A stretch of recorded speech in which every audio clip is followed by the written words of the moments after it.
Eccoci nella cittadina di Amalfi, il cuore della costiera amalfitana, e siamo giunti fin qui per comprendere le buone prassi, le prassi di chi è patrimonio dell'umanità da diversi anni, e noi, dal paesaggio delle colline del Prosecco di Cogliano e Valdobbiadene, siamo venuti per imparare da loro, per capire quelli che sono i segreti, per valorizzare ancora di più un territorio che è patrimonio dell'umanità. E qual è la giornata tipo di un pescatore qui a Minori? A che ora ci si sveglia, che cosa si fa? La giornata che si fa adesso, ognuno ha diminuito il lavoro, fa 3, 4 ore, 5 ore. Vanno a Totaro, vanno a Sarca, a pescare sotto le scoglie, a Poli, mestiere più leggero. Ma un mestiere che facevamo noi prima, notte e giorno, nessuno lo fa più.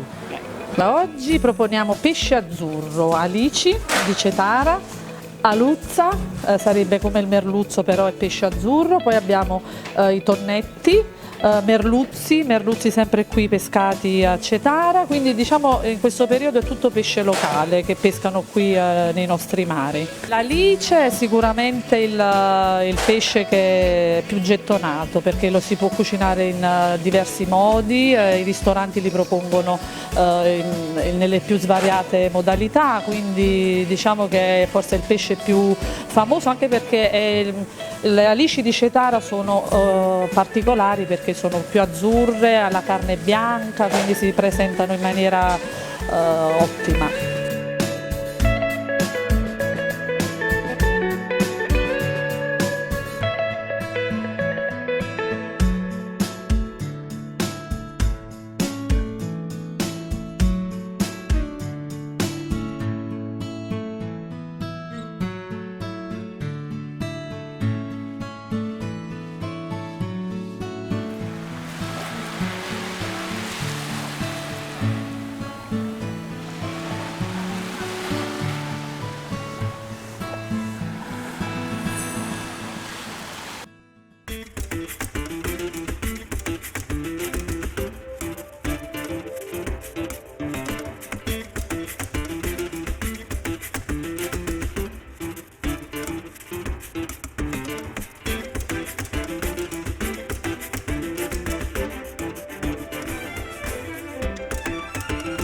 Parlando di poter unire i nostri prodotti tipici, di quelle che sono le peculiarità del nostro territorio, sia per quanto riguarda il limone che è al centro di tutta la nostra politica e dei derivati del limone, e perché no dei paesi che ci circondano, della montiera amalfitana, che hanno delle loro caratteristiche sui prodotti caseari e su altre produzioni tipiche, e quindi il mio sogno sarebbe quello di portare un pezzo di Costa d'Amalfi a Valdobbiadene.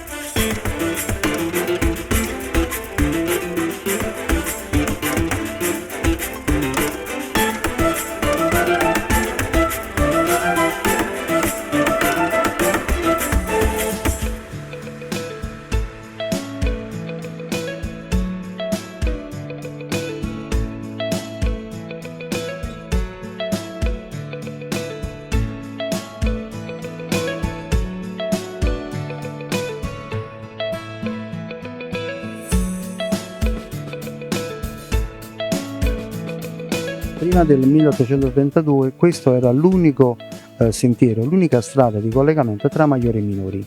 ed ha conservato alcune caratteristiche importanti della coltivazione del limone che da più di 2000 anni è entrata in Costiera Amalfitana.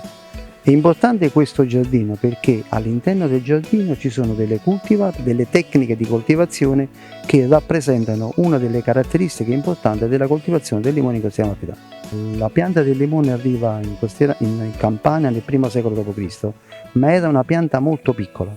Nell'8-9 secolo d.C., con l'arrivo degli arabi, arrivò il portennesto, cioè l'aranciamaro. Il nome giardino delimita un pezzo di terra recintato da muro.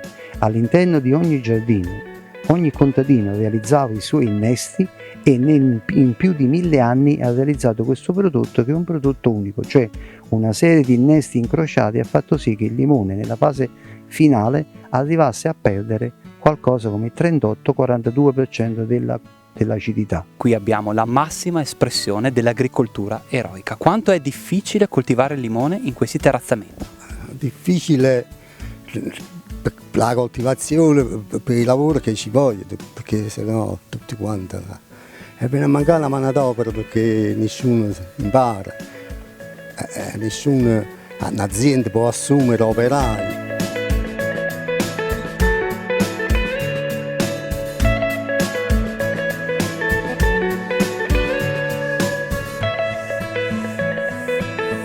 Lo produciamo con i limoni verdi e difatti il limoncello è leggermente verde perché il limone verde è molto più profumato, molto più aromatico. Altra particolarità che sbucciamo a mano. La buccia deve essere sottilissima, la lasciamo in infusione per 2 giorni nell'alcol, poi la filtriamo, produciamo una miscela di acqua e zucchero, lo uniamo ed è fatto il limoncello.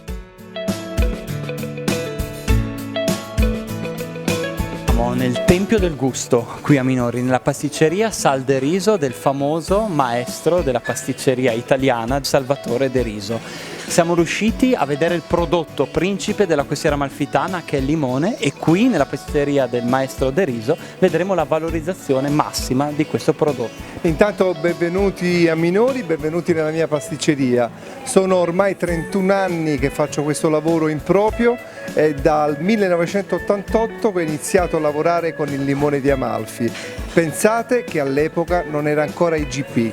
Ho iniziato a declinare un dolce straordinario, famoso, che era il profiterol al cioccolato in profiterol al limone, e da lì in poi si è aperto un mondo. È nata la delizia, il tiramisù al limone, abbiamo qui il girotondo amalfitano realizzato con una frolla, pasta di mandorle e crema al limoncello, poi abbiamo un dolce d'Amalfi che è un dolce naturale a lunga conservazione che può essere trasportato in tutto il mondo con tutto il profumo e l'aroma inconfondibile del limone di Amalfi.